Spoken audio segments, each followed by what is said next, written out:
Totally Driven Radio, and our guest is ready to go. And it's the band member of the person that we just introed us into this next segment. So it's what a good segue, huh? Am I good like that? Am I good like that, or what? Let's welcome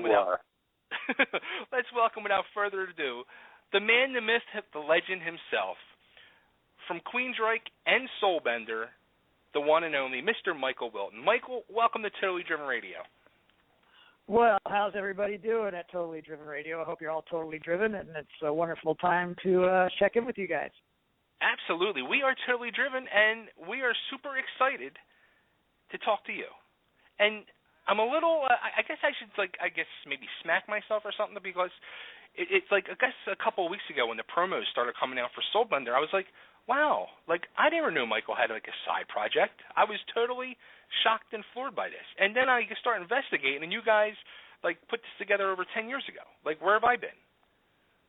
Yeah, that's correct. Soulbender, we started, a bunch of friends from the Northwest and Vancouver, Canada, put together the Soulbender disc, and that came out in 2004. And, it was just independently done. That meaning, no record label, no marketing, right. No promotion. So we just put it out there, got word of mouth, internet, and did quite well. But here we are. Whoa, 10 years into the future. What's right. that? Oh, it's a decade. That's right. And we've been offered from Rat Pack Records, and they threw the idea, and they've been, sticking a spear in my side for the last 2 years. Hey, let me have that Soulbender disc and let me do something with that. So I called the guys, and we got it together. We got 4 tunes and got them to Joe, and here we are. Instead of doing a remaster and an EP, we just put it all onto one disc, and it's nice, lickety-split, and you're going to love it. Very nice. Now, actually, as I was listening to the songs off it, it's still hard rock and the hard rock vein that you're used to, but it seems more of a dirtier, grittier style of hard rock.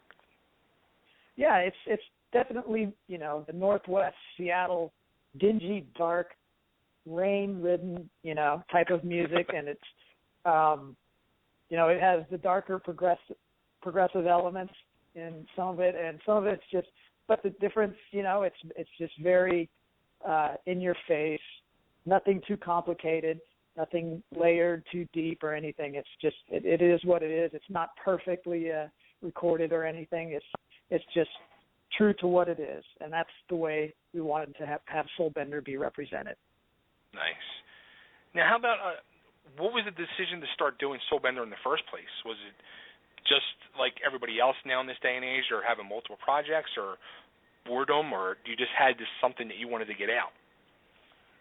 Well, yeah, I'm a guy that is constantly writing music, and sometimes I get on these wavelengths where it's like I see a vision and I go for it, and this is obviously quite a bit different than Queensryche, so it was fun. It lets your creative juices get out into something different. You work with some different personalities, and all in all, it just kind of helps your playing, helps your morale when you come back to the band and everything, and it's all great. Nice. Now, and actually, didn't it just come out the other day, I think, that about you with Soulbender, but Todd's doing a side project as well now? Yeah, Todd told me he's done a song with, Glenn, and it's doing, I think, quite well and charted and everything. So, it's just an outlet to express ourselves, that's all.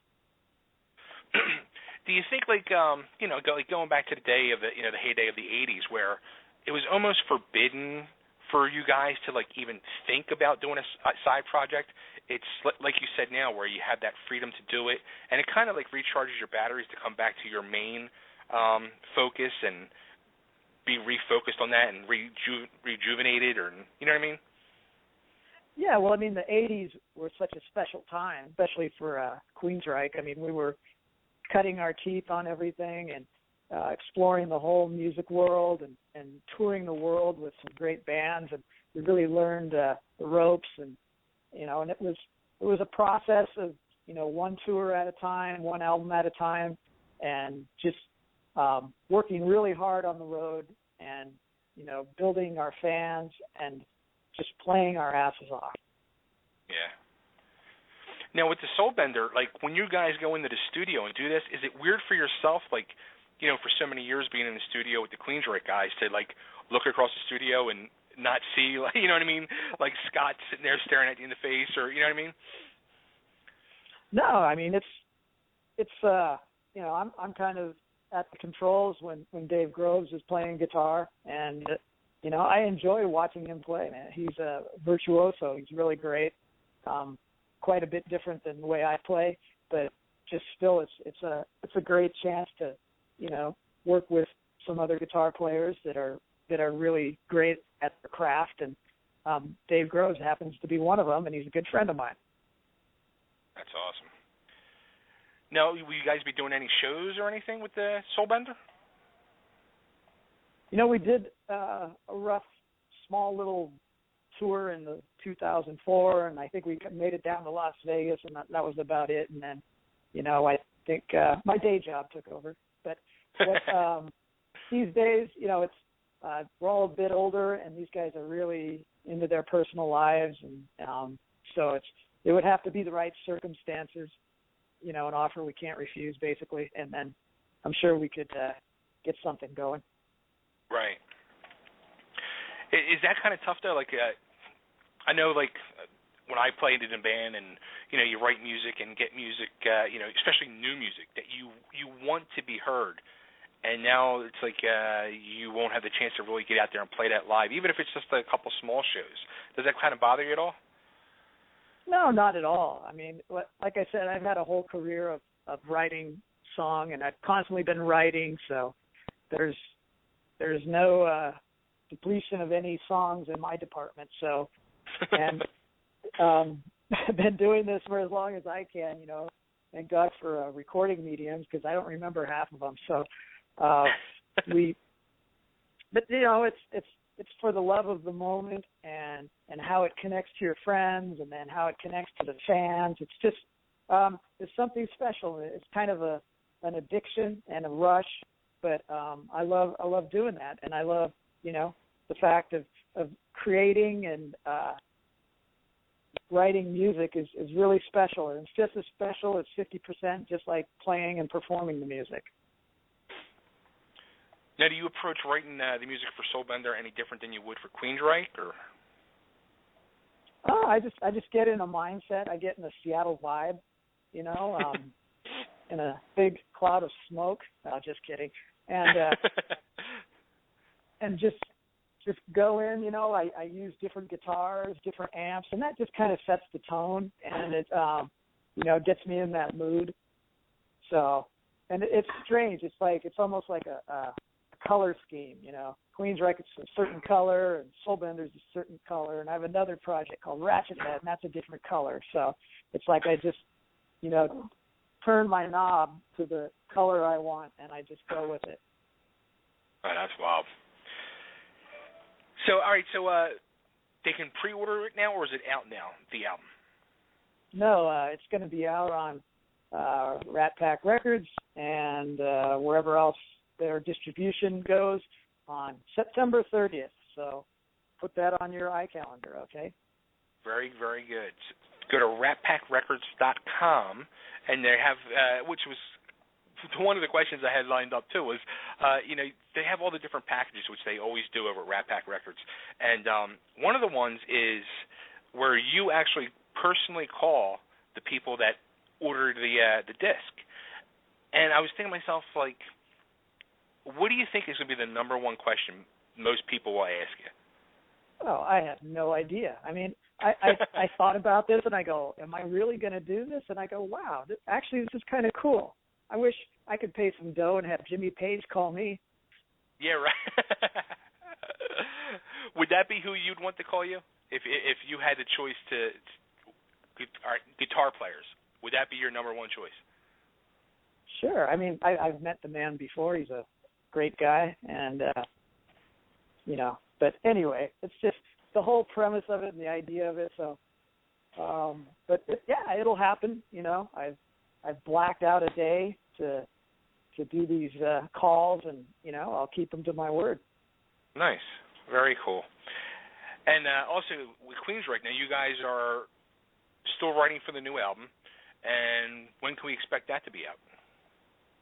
Yeah, we're busy in this month of September, which we are in, writing, finishing up songs. We've got quite an arsenal lined up of tunes and ranging, from all different sonic diversity. And, we're really happy and having fun doing this one.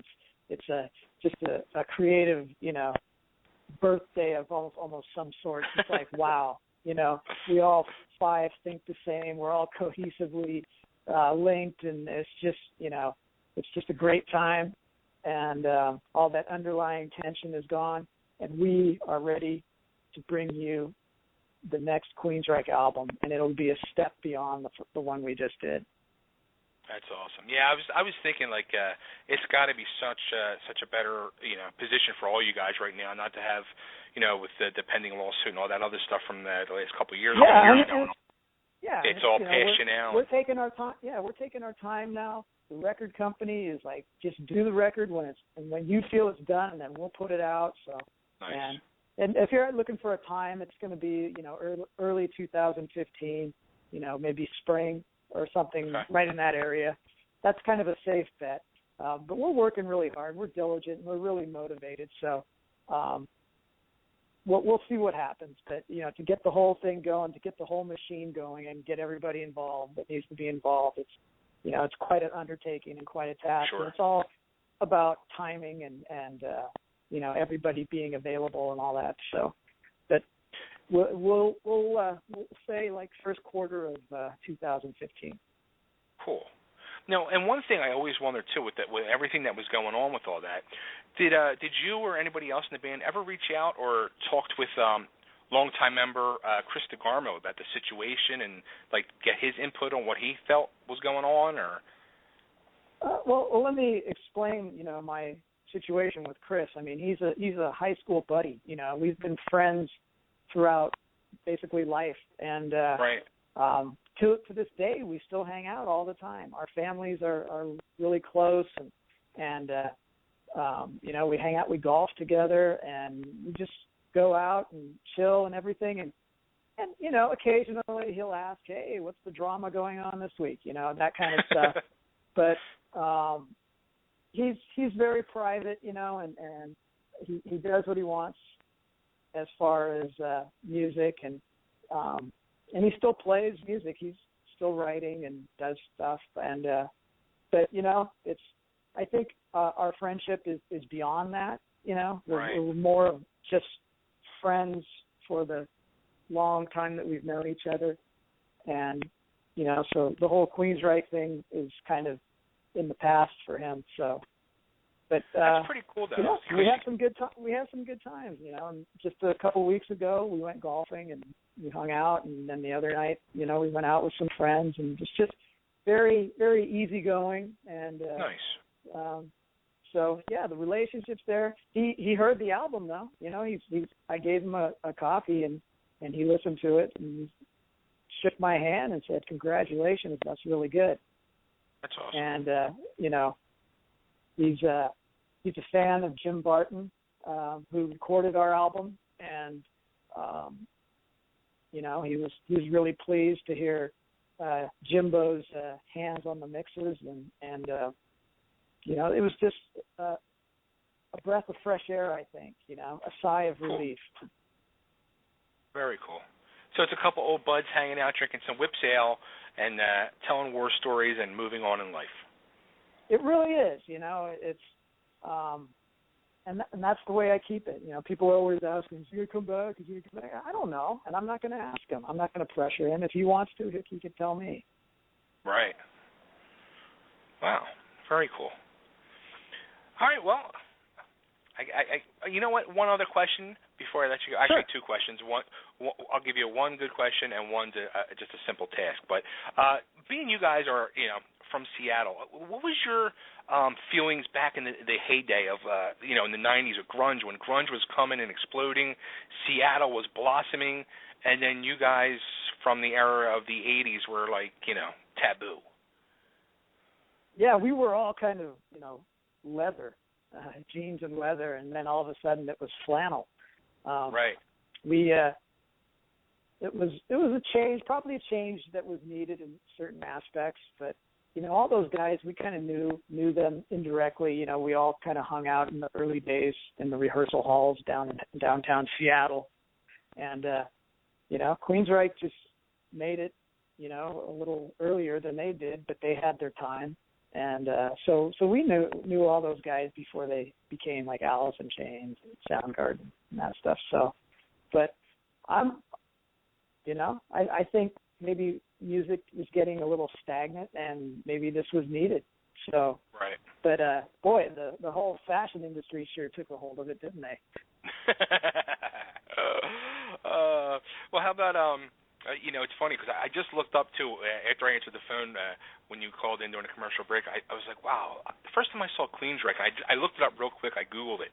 It was when you guys opened for Kiss, your first tour. I saw you guys at the Philadelphia Spectrum, and 1984, and I was 14 years old. I was like, wow, that was freaking 30 years ago. And then I'm just thinking, like, wow, Gene Simmons comes out last week and says rock is dead. Oh my God, yeah. I mean, it's you never know what he's going to say, but it's always exciting, isn't it?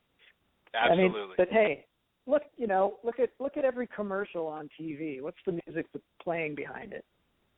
It's rock music. Yep. And more people are listening to rock. They're just not buying it, I guess. But, there are ears definitely listening to hard rock, rock and roll, metal, and they love it. Absolutely. I totally agree. Well, Michael, I want to thank you so much. Good luck with everything. Hey, when Queensryche comes to Philly, when we talked to Todd, he wanted me to, teach him how to order cheesesteaks when you guys come to Philly because he said he's scared to do it. So I've many a time had Philly cheesesteaks late after the shows, and it's like it's a wonderful, gorgeous, gross thing, and I love it. It's beautiful. It really is. It's funny. Yeah, he was like, "Is there like a certain way that really needs to be ordered?" He goes, "I'm told you got to say like wit and whiz and without," and I'm like, yeah, it's a whole science. It's easy. But all right, so before I let you go, if I can just if you can just say for me, this is Michael Wilton of Queensryche, and you're listening to Totally Driven Radio.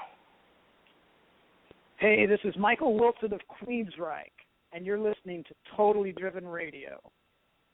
Awesome. Thank you so much. And everybody needs to go to Rat Pack Records, Soulbender 2. The disc is ready for your ordering.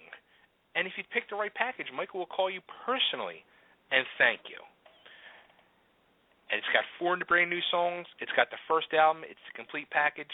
Soulbender, check it out. We're actually going to play Turn Anger Up right now for everybody. So how about that? Hey, crank that Soulbender, would you? Let's crank that crap up.